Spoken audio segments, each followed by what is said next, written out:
World express channel में आपका हार्दिक अभिनंदन है। नेपाल से आई खास खबरों पर आपकी प्रतिक्रियाओं का स्वागत है। यह खबरें नेपाल के वर्ल्ड मीडिया प्रमुख देवेंद्र किशोर ढुंगाना द्वारा भेजी गई हैं। खबरें आपको अच्छी लगेंगी। नेपाल के स्वर्गीय राजा वीरेंद्र और उनके परिवार के दिवंगत सदस्यों को श्रद्धा सुमन एवं श्रद्धांजलि अर्पण करने के बाद आज राष्ट्रीय जनतांत्रिक गठबंधन का विधिवत विस्तार किया गया। डॉक्टर मनोज मुक्ति विवेक की अगुवाई में गठित राष्ट्रीय जनतांत्रिक गठबंधन में रामचंद्र बानिया छेत्री के नेतृत्व में संचालित हो रहे नेपाल डेमोक्रेटिक पार्टी ने शामिल होने की घोषणा की। इससे गठबंधन को नई ताकत और हासिल हो गई है। स्मरणीय रहे इसके पूर्व जनतांत्रिक तराई मुक्ति मोर्चा और राष्ट्रीय प्रजातंत्र पार्टी लोकतांत्रिक भी राष्ट्रीय जनतांत्रिक गठबंधन में शामिल हो चुके हैं। गठबंधन का दावा है वह नेपाल के सभी 77 जिलों में अपनी जानदार उपस्थिति दर्ज करवा चुका है। गठबंधन द्वारा राष्ट्र बचाओ अभियान विराट पैमाने पर चलाया जा रहा है, जिसे जनता अपना भरपूर समर्थन दे रही है। गठबंधन के राष्ट्रीय अध्यक्ष डॉक्टर विवेक ने नेपाल के सभी शोषित उपेक्षित वर्ग समुदाय से अपील की है वह गठबंधन में अपनी सहभागिता दर्ज करवाए। डॉक्टर विवेक का मानना है अगर नेपाल की और नेपालियों का अस्तित्व बचाना है तो भ्रष्ट देश बेचू आत्मसमर्पणवादी लूटतांत्रिक व्यवस्था और शासन सत्ता को उखाड़ फेंकना समय की पुकार है।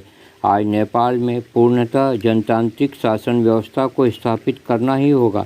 डॉक्टर विवेक ने कहा, नेपाली संघर्ष सच्चे जनतंत्र के लिए संघर्ष के लिए तैयार रहें, क्योंकि गठबंधन राष्ट्र राष्ट्रीयता पहचान धर्म संस्कृति बचाने की लड़ाई बखूबी लड़ रहा है।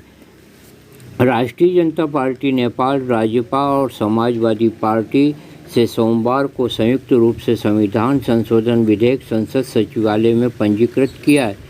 राजपा नेता लक्ष्मण लाल कर्ण सहित संयुक्त टोली में यह संशोधन विधेयक पंजीकृत किया गया है। संशोधन विधेयक पंजीकृत करने के बाद नेता कर्ण ने वर्ल्ड मीडिया को बताया कि सत्ताधारी दल को भी ये विधेयक स्वीकार करना ही होगा। अगर अपनी ओर से पंजीकृत विधेयक को समर्थन नहीं मिलेगा तो सरकार की ओर से पंजीकृत विधेयक भी राजपा और समाजवादी पार्टी की ओर से नामंजूर कर दिया जाएगा। कर्ण ने आगे कहा कि राजपा और समाजवादी पार्टी की ओर से पंजीकृत विधेयक को नेपाली कांग्रेस द्वारा समर्थन किया जाना चाहिए। इस संशोधन विधेयक में नेता कर्ण और समाजवादी पार्टी की ओर से राजेंद्र प्रसाद श्रेष्ठ ने हस्ताक्षर किए हैं। नेपाल सरकार ने निर्णय किया है कि कोविड-19 महामारी के कारण नेपाल आने वाले नागरिकों की व्यवस्थापन की जिम्मेदारी नेपाली सेना को दी जाएगी। स्वदेश आने के इच्छुक नागरिक लाने के लिए और नेपाल आने के बाद उन लोगों की व्यवस्थापन के लिए 26 सूत्री कार्य योजना जारी करते हुए सरकार ने यह घोषणा की है।